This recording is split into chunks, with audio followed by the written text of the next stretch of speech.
Jai Mohanji, Sai Ram. My name is Kishore. I am a Mohanji Acharya. I am at Arunachala.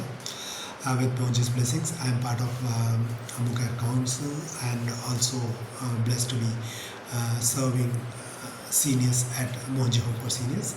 Mohanji Home for Seniors is a place built by Mohanji where people, the senior people who are elderly people who are abandoned by the society are being taken care. This is kind of a second home for the people who are really in need and being abandoned by their children or their near and dear ones. Today I am here to read Sai Satcharitra Chapter 21. So let me begin. As a general rule, it is the result of accumulation of merits in our past births that enables us to seek the company of saints and profit thereby. To illustrate this rule, Himad Pant states his own instance. He was a resident magistrate in Bandra, a suburb of Bombay, for many years. A famous Muslim saint named Pir Maulana lived there, and many people who followed different religions used to go to him and receive his darshan. The Maulana's priest tried to persuade Himad Pant many times to go and see the saint, but for some reason or the other, he was not able to receive Maulana's darshan. After many years, his turn came and he was called to Shirdi, where he was permanently enlisted in Sai Baba's darbar. Unfortunate people do not get to meet saints. It is only fortunate ones who receive this grace. Saints working in unison. There have been saints in this world from time immemorial. Various saints incarnate in various places to carry out the missions allotted to them, and though they work in different places, they work in unison. They work in unison under the common authority of Almighty Lord and know exactly what each of them is doing in his place and supplement his work where necessary. An instance illustrating this is given below. Mr. Thakur. Mr. V.S. Thakur was a clerk in Revenue Department, and he once came to a town named Vadgaon with survey team. There he met Kanarase Saint Appa and bowed before him. The saint was explaining a portion from the book Vichar Sagar by Nischal Das to the audience. When Thakur was about to leave, Appa said to him, "You should study this book, and if you do so, your desires will be fulfilled. When you go to the north in the discharge of your duties in future, you will be fortunate enough to come across a great saint. Then he will show you the future path and give rest to your mind and make you happy." Then he was transferred to Junar, where he had to cross Nane Ghat every day to get to work. Ghat was very steep and almost impassable. No conveyance other than buffalo was of use in crossing it, so he had to take a buffalo ride through the Ghat. This trip inconvenienced him greatly. He was later transferred to Kalyan on a promotion, and there he met Nana Sahib Chandorkar. He heard a lot about Sai Baba from Chandorkar and wished to see Baba. The next day, Nana Sahib had to go to Shirdi. He asked Thakur to accompany him. Thakur could not do so, as he had to appear in the Thana civil court for a case. So Nana Sahib went alone. Thakur went to Thana, but there the case was postponed. Then he regretted not accompanying him. Nevertheless, he left for Shirdi, and when he arrived, he found that Nana Sahib had left the previous day. Some of his friends whom he met there took him to Baba. He saw Baba, fell at his feet, and was overjoyed. His eyes were full of tears of joy, and his hair stood on end. Then after a while, the omniscient Baba said to him, "The path of this place is not as easy as the teachings of Kanarase Saint Appa, or even as easy as the buffalo ride in the Nane Ghat. On this spiritual path, you have to put in your best effort, as it is very difficult." When Thakur heard these significant words, which no one else knew. He was overwhelmed with joy. He immediately knew that the words of Kanarase saint had turned out to be true. Then, joining both hands, placing his head at Baba's feet, he prayed that he should be accepted and blessed. Baba then said, "What Appa told you was right, but these things have to be practiced and lived. Mere reading won't do. You have to think through and carry out what you read. Otherwise, it is of no use. Mere book learning without grace of Guru or without self-realization is of no avail." The theoretical portion was read from the work Vichar Sagar, but the practical way was shown to him at Shirdi. Another story given below will bring out this truth more forcibly. Anantrao Patankar. A gentleman from Pune named Anantrao Patankar wished to see Baba. He came to Shirdi and received Baba's darshan. His eyes were appeased and he was very pleased. He fell at Baba's feet.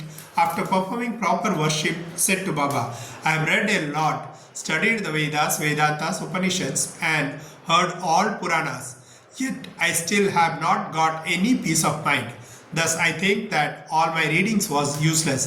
Simple, ignorant, devout persons are better than me. Unless the mind becomes calm, all book learning is of no avail. I have heard from many people that you easily give peace of mind to so many people by your mere glance and playful words. So I have come here. Please take pity on me and bless me." Then Baba told him a parable which was as follows. The parable of 9 balls of stool, Navavidha Bhakti.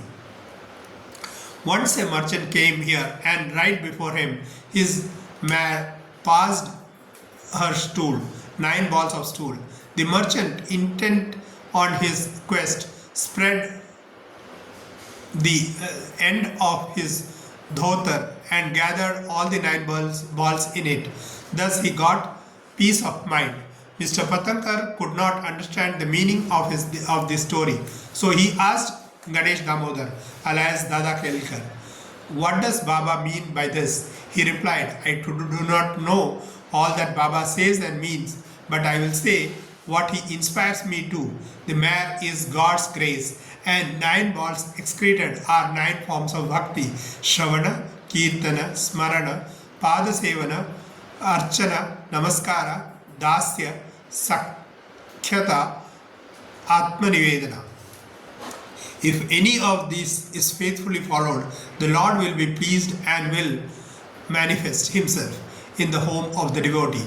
All the sadhanas like japa, tapa, yoga, studying the scriptures, expounding them are quite useless unless they are accompanied by bhakti, knowledge of Vedas, or fame as a great Jnani. Mere formal bhajan are of no avail. What is wanted is loving devotion. Consider yourself as the merchant or seeker after the truth and be anxious and eager like him to collect or cultivate the 9 types of devotion. Then you will attain stability and peace of mind. The next day, when Patankar went to Baba, he was asked whether he collected the 9 balls of stools. Then he said that he, as a poor soul, should first be graced by Baba and then only could they be collected.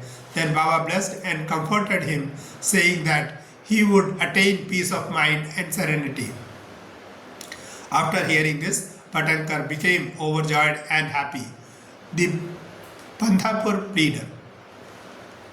We shall close this chapter with a story showing Baba's omniscience. He's using it to correct people and set them on the right path. Once a pleader from Pandharpur came to Shirdi, went to masjid and received Baba's darshan. He fell at Baba's feet without being asked, offered him dakshina. Then he sat in a corner, eager to hear the conversation that was going on. Then Baba turned towards the man and said, "How cunning people are. They fall at my feet, offer dakshina, yet insult me behind my back. Is this not wonderful?" This remark fitted the pleader and he had to take it. No one understood the remark, but the pleader grasped it and remained silent. Then They returned to Wada. The pleader said to Kaka Sahib Dikshit, Baba's remark was perfectly accurate. The dart was aimed at me. It was a hint that I should not indulge in reviling or scandalizing others. When the subject of Pandharpur, Mr. Nulkar, came and stayed in Shirdi for the improvement of his health, a discussion about this matter was going on in the bar room at Pandharpur, something that occurs in many bar rooms.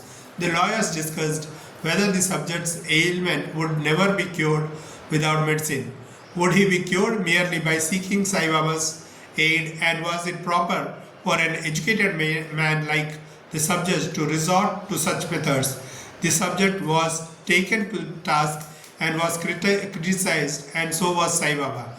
I also took some part in this affair, and now Sai Baba showed me the impropriety of my conduct. This is not a rebuke on me, but a favor.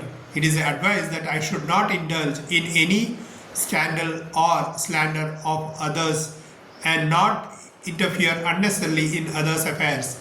Shirdi is about 300 miles from Pandharpur, yet Baba, due to his omniscience, knew what transpired there in the bar room. The intervening places were not an impediment to his all-pervading sight. He could read everyone's mind and see through their hearts. Nothing was secret or veiled from him. Everything far or near was as plain and clear to him as broad daylight. Let a man be far or near, he cannot avoid all-pervading gaze of Sai Baba. Through this incident, the pleader learned the lesson that he should never speak ill of others or unnecessarily criticize them. Thus, his evil tendency was removed and he was set on the right path. Though the story refers to pleader, it is applicable to everyone. Everyone should take this lesson to heart and profit thereby. Sai Baba's greatness is unfathomable. So are his wonderful leelas. His life is also such. He is Parabrahma, Lord God.